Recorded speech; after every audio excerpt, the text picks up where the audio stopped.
муждани соҳибноми тоҷик ва қаҳрамони осиё Баҳодур Усмонов дар вазни 63 кило яке аз муддаёни асосӣ барои ба даст овардани мақоми ифтихорӣ дар чемпионати ҷаҳон оид ба бокс маҳсуб меёбад.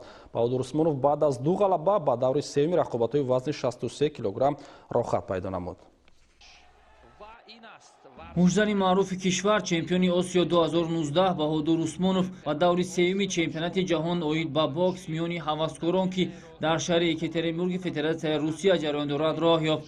Баҳодур Усмонов дар вазни 63 килограмм дар даври дуюм бар намояндаи Туркия Туғрул Эрдемир бо нокаути техникӣ ғалаба кард. ӯ дар даври аввал бар варзишгари Украина Александр Желзняк дастболо шуда буд. ҳарифи Баҳодур дар даври навбатии варзишгари Фаронса Софиян Оумуҳа мебошад. Софиян чемпиони ҷаҳон дар соли 2017 ва барандаи медали нуқраи бозиҳои олимпии Рио де Жанейро дар вазни 60 килограмм буда, соли равон медали нуқраи бозиҳои аврупоиро низ дар вазни 64 килограмм ба даст овардааст. муҳорибаи Баҳодур Усмонов ва рақиби фаронсавии худ Софиян Оумуҳа санаи 17 сентябр баргузор мешавад.